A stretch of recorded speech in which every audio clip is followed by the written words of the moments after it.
is a story wrapped in myth and legend. How did a tribe of wandering nomads engineer the America's greatest empire in just 200 years? They had to devise engineering systems which were extraordinary for their age. Their civilization rivaled Rome in its sophistication. The Aztecs had the best technology that could be produced in the conditions of which they lived.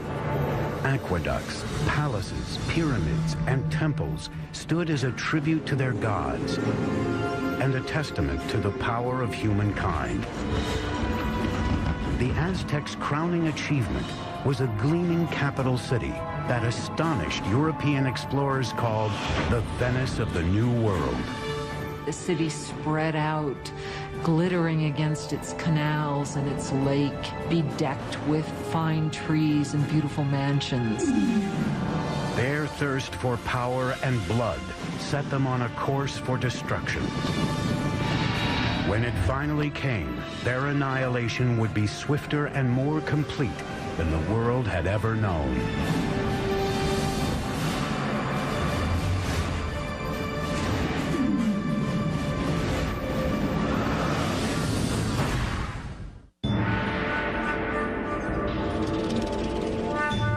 In 1325 AD, central Mexico, near modern-day Mexico City. A young girl, just a teenager, is celebrating her impending wedding. She is the daughter of a tribal king, and she is about to join a new tribe that has been a guest of her kingdom. That tribe is now known as the Aztecs. As part of the ritual, 5 Aztec noblemen lead her to an ancient temple for the ceremony. But as she reaches the top, the noblemen suddenly veer her away from the altar and onto a slab of stone in front of the temple, one used for sacrifice. Each man holds a limb, while a 5th lifts an obsidian knife high in the air. With one searing move, he slashes it through her chest and extracts her still beating heart. That evening, the king is invited to a ceremony to celebrate the marriage. Instead, he finds a priest performing a dance, wearing the still glistening skin of his daughter. As part of the ritual, the Aztecs had flayed her to honor the god of fertility. He saw this, and he was absolutely horrified at what he saw, his dear daughter. And so he and his forces immediately chased the Aztecs into the lake and onto this island where they sought refuge. The marshy island was an unwelcoming place. Yet it was from here that the Aztecs would beat the odds against them and forge the most powerful empire of the Americas.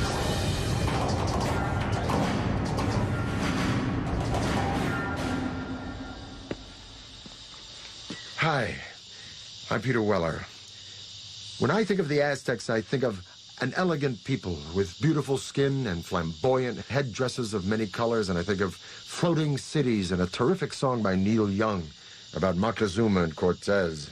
But I also think of knives, of obsidian glass ripping into chest cavities and hands, pulling out bleeding hearts and holding them high. Most of the Aztec sacrifices were performed in a temple atop a stone pyramid like this one. The Aztecs felt that without these offerings, the sun would literally cease to rise and the universe would die. Now, Aztec history is a fusion of fact and myth. But what we do know is that this murder, as horrific as it was, not only marked the beginning of the Aztec Empire, it also marked the location from where it would rise. The island the Aztecs were banished to after their disastrous sacrifice of the princess was in Lake Texcoco, the largest of 5 interconnected lakes covering a valley about 40 by 70 miles. Today, this once vast and open valley is teeming with what is modern-day Mexico City, one of the largest cities in the world. But 700 years ago, the island was so swampy No one had laid claim to it. Now, as they gazed on the lake, the Aztec leader Tenoch announced to his followers that he had seen an eagle perched on a cactus in the middle of the lake, a sign from the gods that they had found their new home.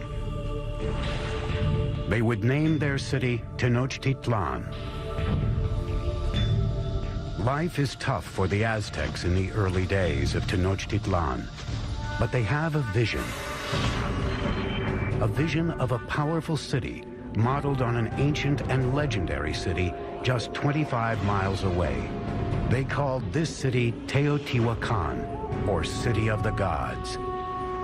We know very little about Teotihuacan because all we have is the archaeological remains. We don't have any writing, we don't have any documentation that really fleshes out what went on at this big city.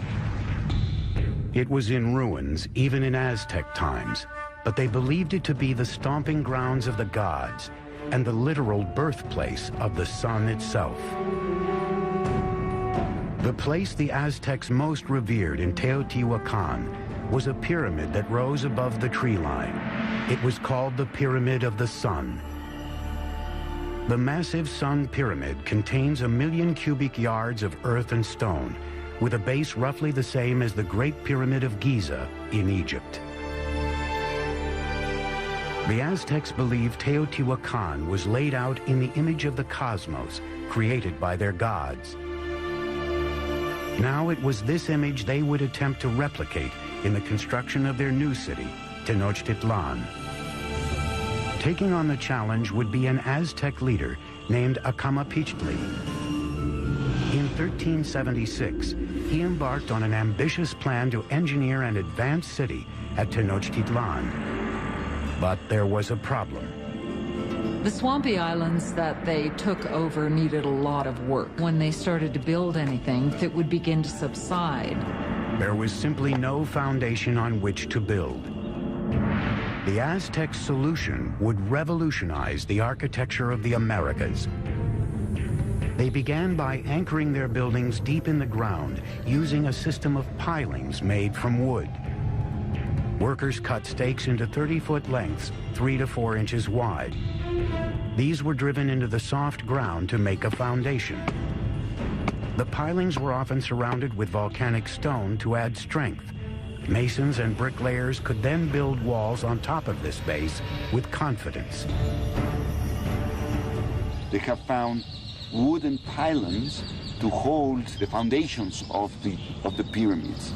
The fact that it didn't sink or the fact that it didn't just topple, I think that's a major feat of engineering.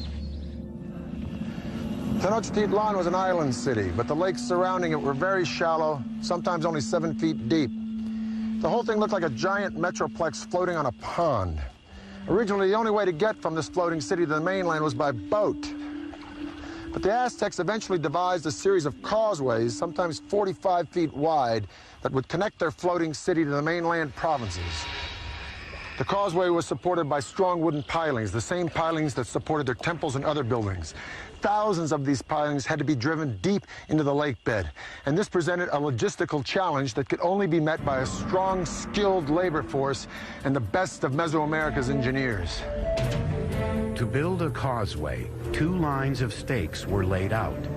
Then the space between them was filled with stones and earth until it reached several feet above the water level. This allowed the road to support enormous weight. These causeways were built very straight, they were very wide, with bridges that would open up that connected the city to the north, to the west, and to the south. The roads enabled the Aztecs to transport larger, heavier materials for building. But this presented a new challenge. There were no beasts of burden in Mesoamerica, so everything had to be done with humans. No carts, no wheel. Small loads would be carried on the back with a rope hung from the forehead. Large items like stone blocks or sculptures for a temple would be dragged by huge numbers of men pulling ropes, possibly using logs as rollers. Legend has it one stone bound for a temple required a force of 50,000 men to drag it from the mountains on the mainland across the causeway and into the city. The causeways would also present the Aztecs with a new way to get fresh water to Tenochtitlan. In the past, the Aztecs had transported water in canoes from the shore. But a huge boom in the city's population meant they needed a higher-tech solution to keep up with demand. They wanted to use water from the springs on the mainland, and so they wanted to build an aqueduct. But the springs were under control of the dominant tribe in the region, the ruthless Tepanecs. The Tepanecs were the controllers or the dominators of all the valley. They had a very strong empire. So they were the lords of the valley. So the Aztecs were tributary subjects to them. As the Aztec population grew, tensions with the Tepanecs began to simmer. Now the Aztecs decided to issue an ultimatum that could change the balance of power in the region. The people of Tenochtitlan not only demanded that the Tepanecs give them the water, but also demanded that they help construct the aqueduct. The Tepanecs' answer was swift and brutal. The Tepanec king, Maxtla, sent assassins who murdered the reigning Aztec leader in cold blood. This was the final straw. After decades of domination, the Aztecs would finally make their move and wage war against their ruthless overlords. And they would launch a series of wildly ambitious building projects around their growing island city that would earn them a reputation as the greatest engineers of the Americas. The founding tribe of the Aztecs called themselves the Mexica. The country of Mexico gets its name from this tribe. It is 1428, and the Aztecs have declared war on their overlords, a tribe called the Tepanecs. But to defeat the Tepanecs, they would need a little help from their neighbors. The Aztecs approached the nearby city-state of Texcoco. There, a decisive leader was on the rise.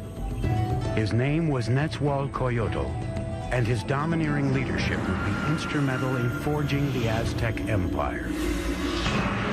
With Nezahualcoyotl at their side, the Aztec underdogs would go for the jugular. They launched an all-out attack on the Tepanec capital. After a siege of more than 100 days, they broke through Tepanec defenses and slaughtered their oppressors. After capturing the Tepanec king, Maxtla, King Nezahualcoyotl personally cut out his heart and sprinkled his blood into the waters of Lake Texcoco. Suddenly, the tables had turned. That is the exact moment of the beginning of the empire, and the Aztecs became the leaders of the Valley of Mexico. After conquering the Valley of Mexico, the Aztecs could now turn their attention to bringing clean water to their growing city. Remarkably, the Aztecs would independently design and build something that only a few world empires would master: the aqueduct. The aqueduct actually had two channels, each about 5 feet high and 3 feet wide. One would be cleaned and maintained, while the other was being used so the water flow was never interrupted. The twin-tube aqueduct ran for 3 miles from the mainland to the center of the island city. In town, water streamed into public fountains and reservoirs, and was distributed to the public in large clay jars or by canoe. In comparison to the Europeans, the Aztec were a very clean people. We know that the Aztec emperor bathed twice a day. So in terms of hygiene, the Aztec people was much more advanced than the Europeans.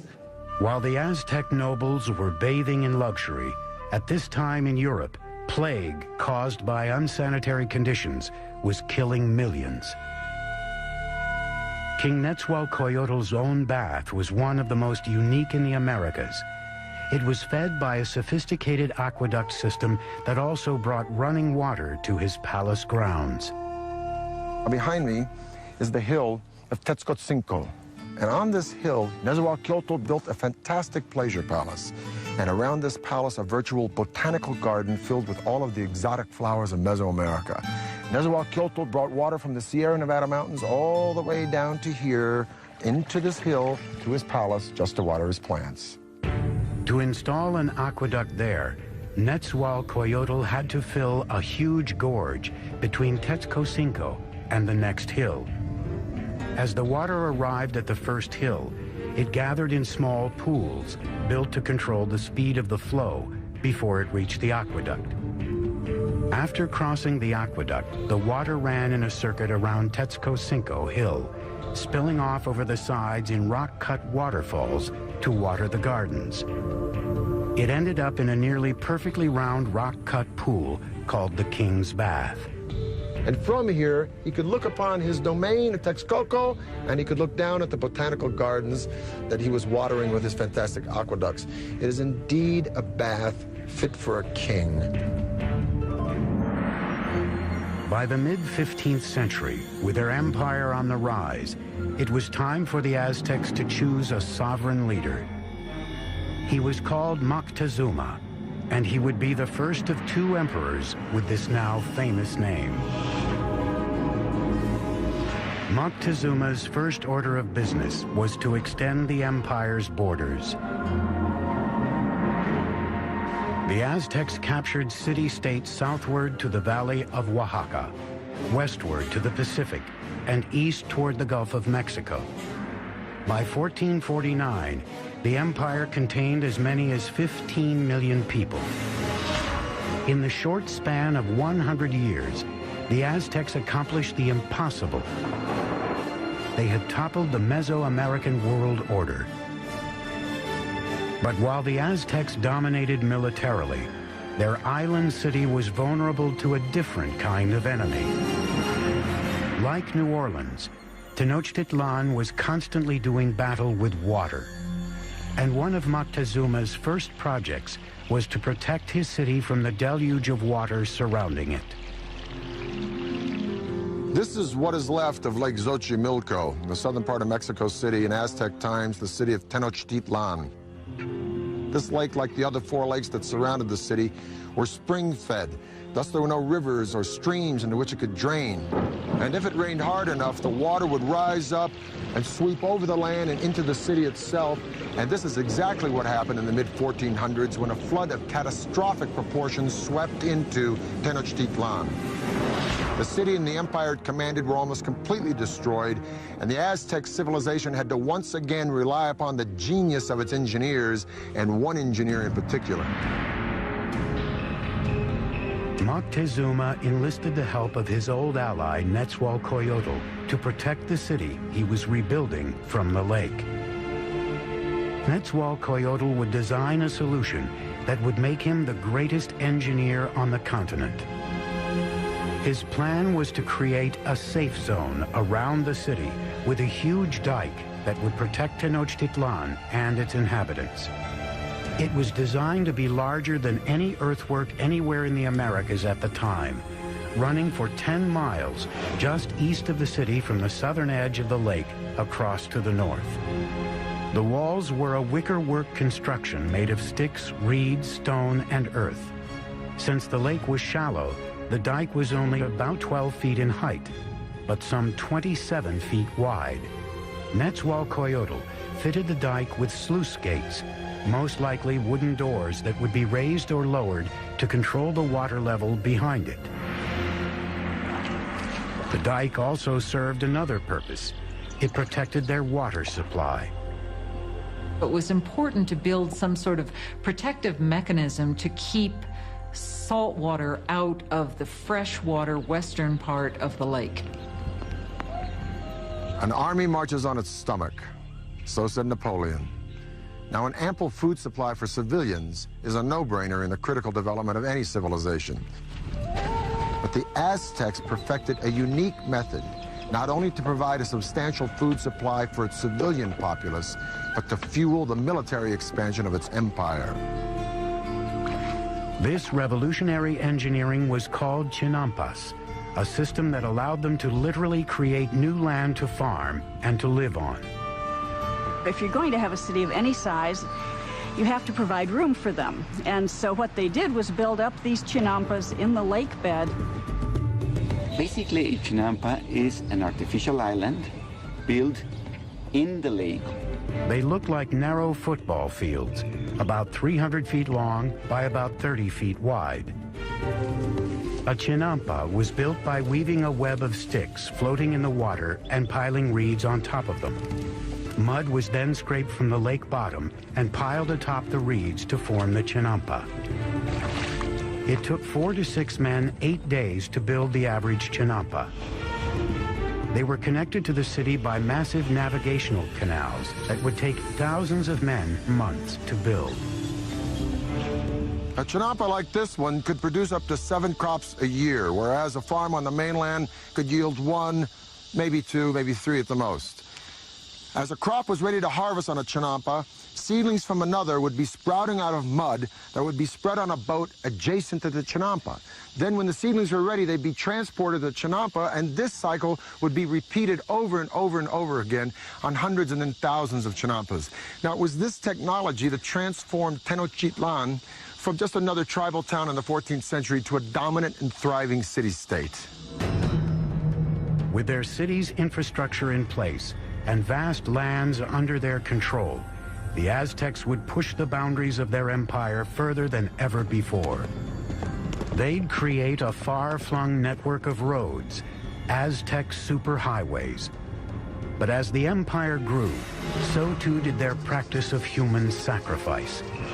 Soon, rivers of blood would be flowing through the streets of Tenochtitlan. The average life expectancy of an Aztec citizen was 37 years. Today, Tenochtitlan, the capital of the Aztec Empire, is gone, buried under modern-day Mexico City. But 700 years ago, it was a shining capital on the rise, built by advanced engineers and led by larger-than-life emperors. By the late 15th century, the Aztec population had exploded.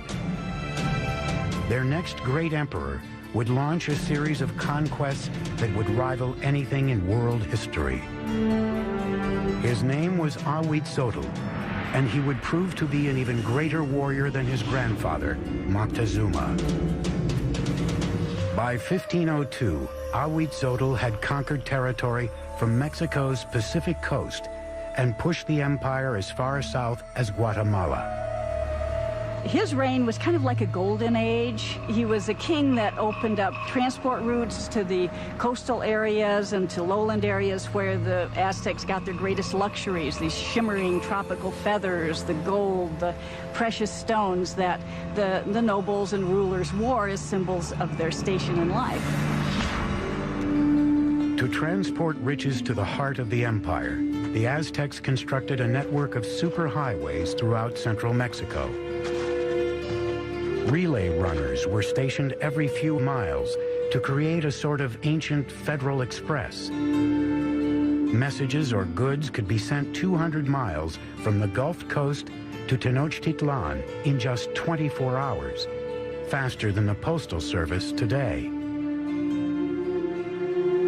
With the empire at its height, the Aztecs under Ahuitzotl embarked on their greatest construction project, a massive pyramid at the very center of Tenochtitlan, the symbol of their absolute power.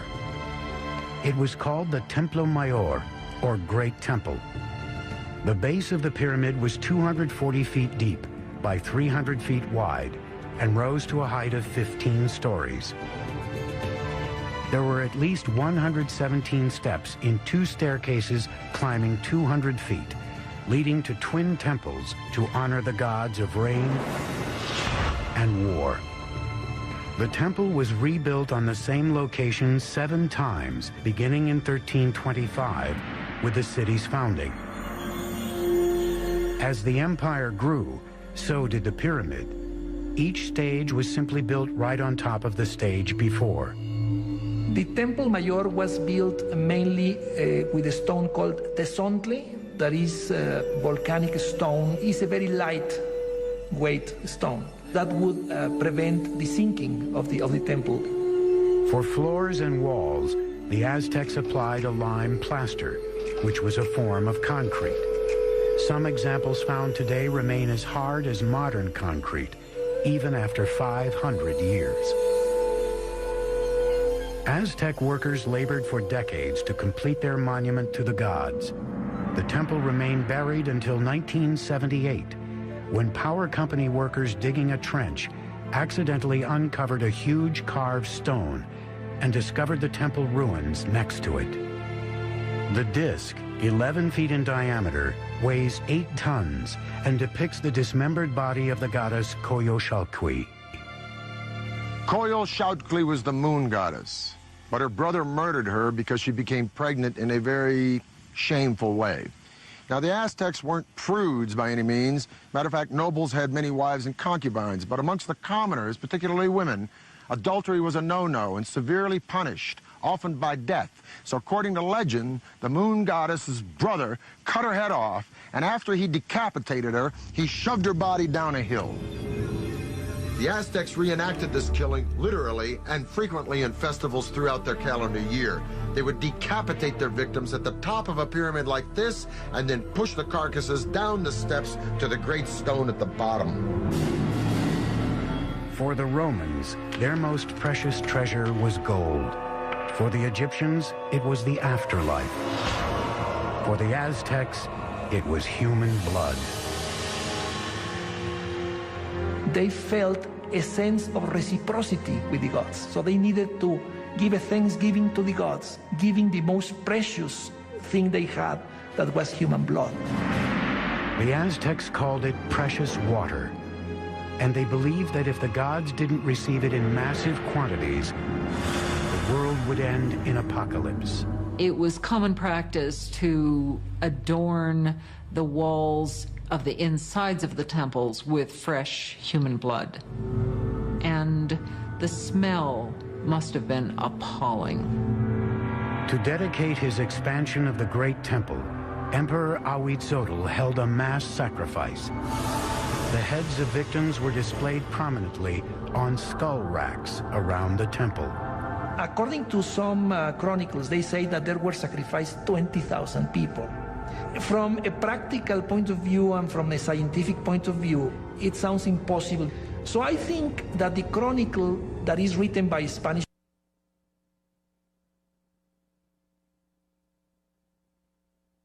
sources is basically telling us that to their eyes, they were many. As Huitzotl's reign continued, the bloodletting skyrocketed. Life in Tenochtitlan soon became an orgy of death. Friends and enemies alike would be brought in to witness the sacrifices. It's always ritual. Sacrifice is always a ritual event, but it was also a political statement, and it was a form of intimidation. By the time of Huitzotl's death, the Aztecs had institutionalized sacrificial killing and turned killing on the battlefield into an art form. They were the America's fiercest fighters, an elite cadre of whom would have a spectacular new mountainside temple dedicated to them. But even they were not prepared for the war of the worlds that was about to descend upon them. Aztecs used obsidian to craft their blades, a volcanic stone so sharp it's utilized in modern-day eye surgery.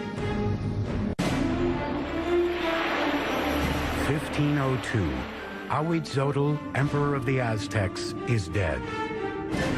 Moctezuma II, a 34-year-old former priest, comes to power.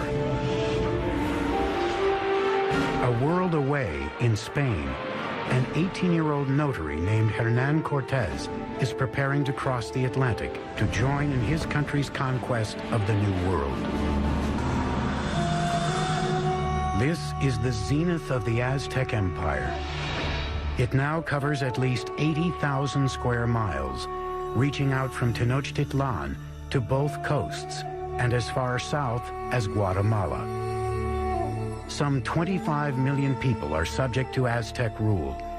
38 provinces containing innumerable city-states are paying them heavy tribute. making the emperor and nobles fabulously rich.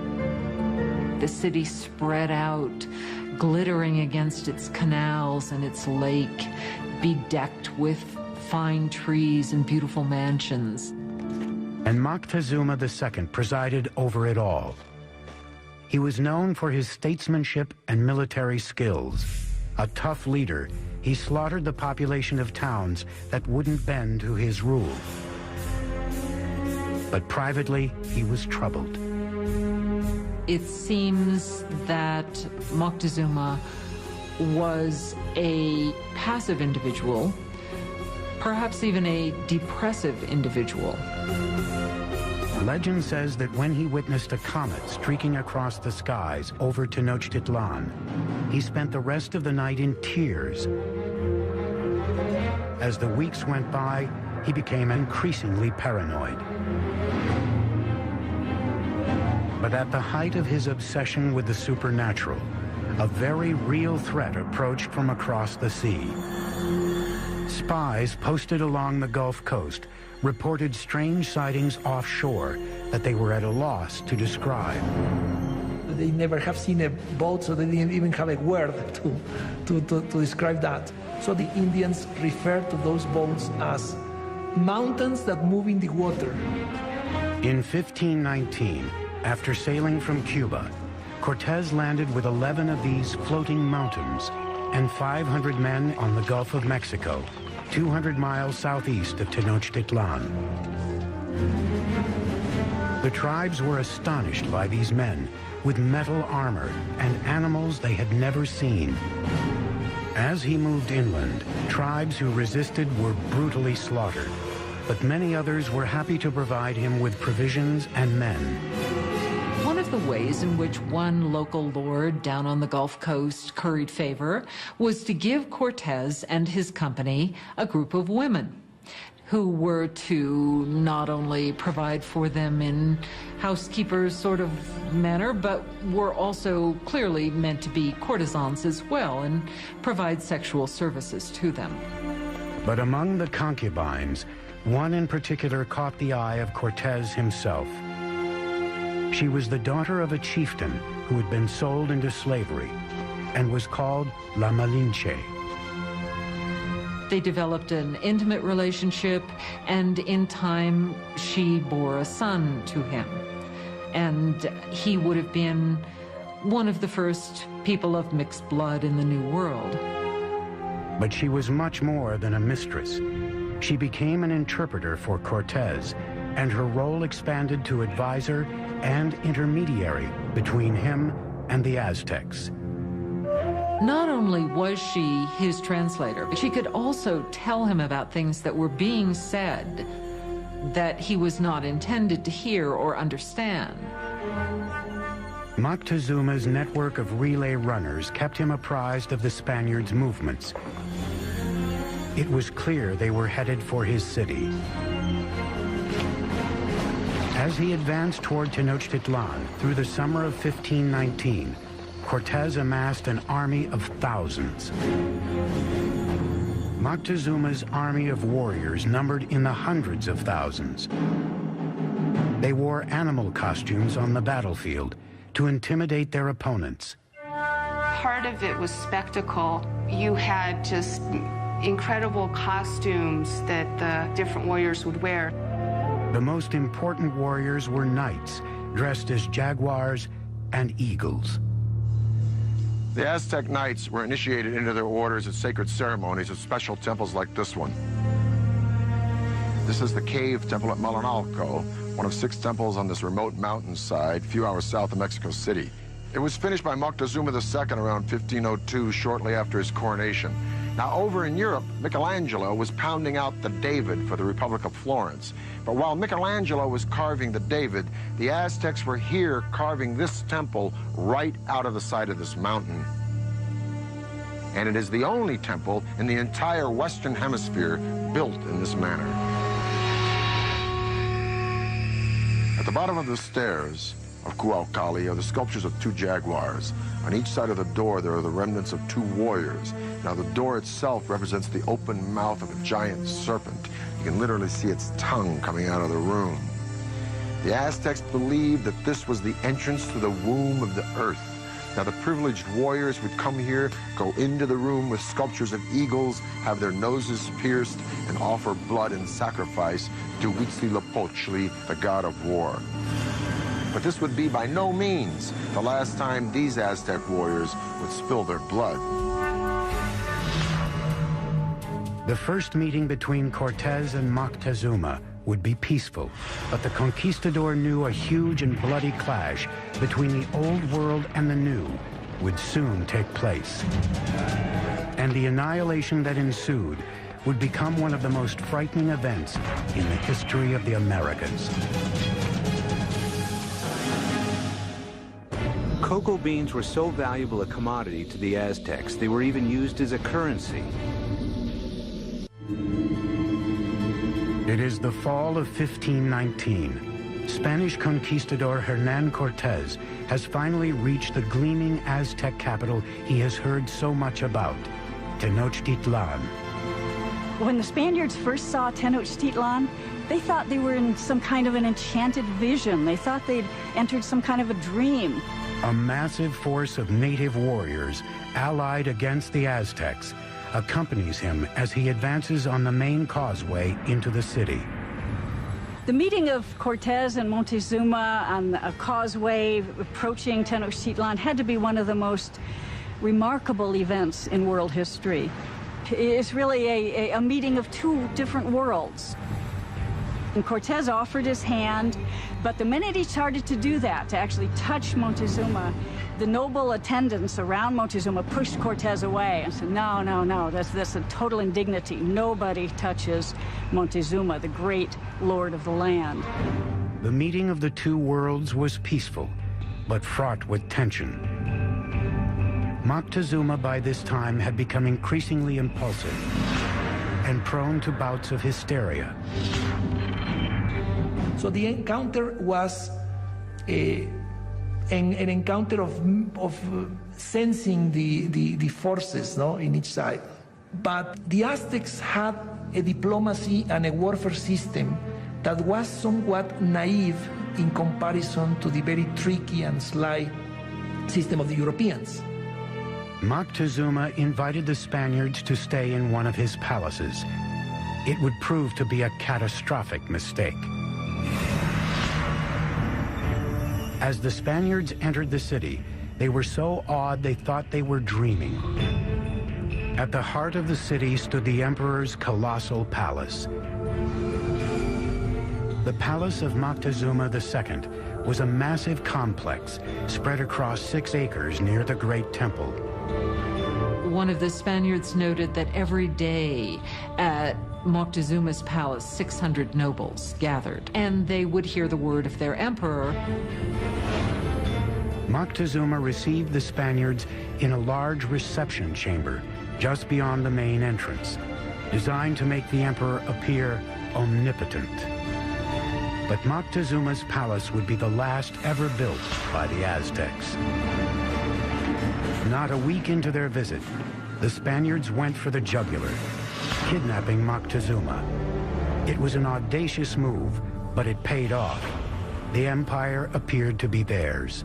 Even though Moctezuma was still the official leader of the city, he was really, for some time, nothing more than a mouthpiece for Cortez.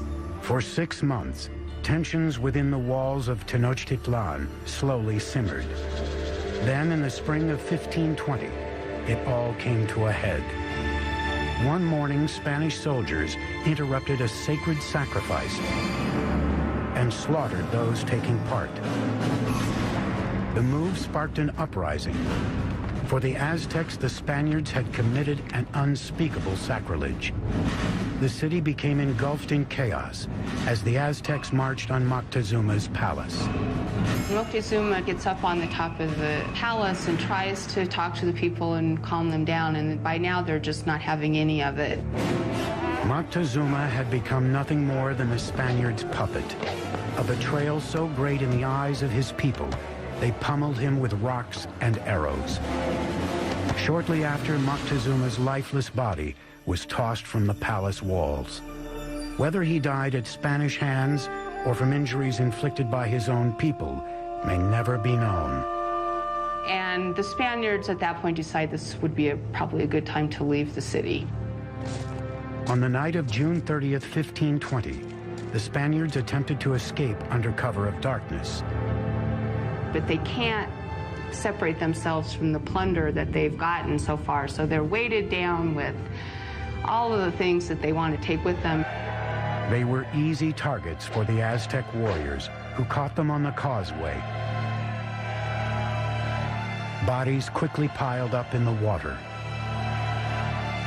400 Spaniards were killed, along with several thousand of their Indian allies.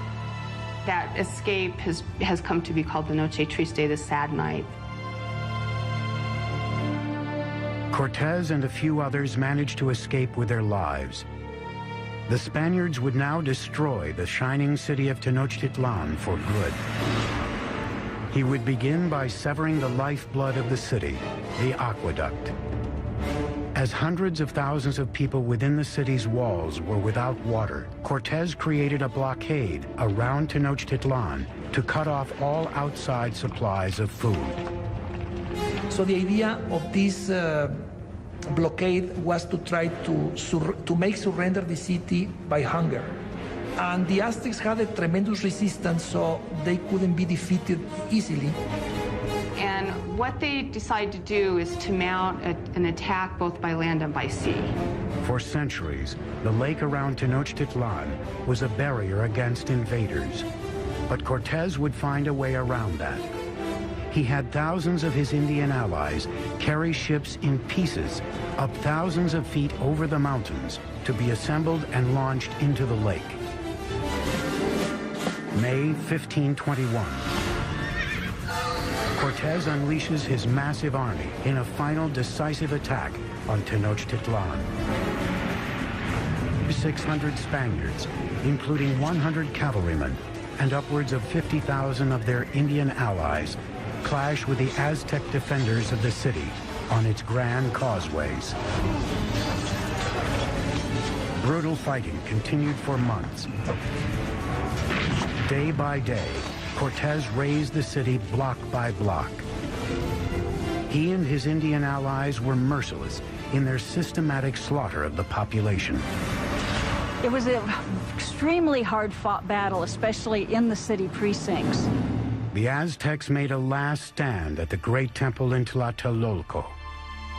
Warriors lined the steep steps to rain down arrows and rocks on their enemy. But it was hopeless. On August 13th, the final Aztec leader, Cuauhtémoc, was captured and surrendered to Cortez. And that was just the beginning. 20 million would die of disease brought by the Spaniards.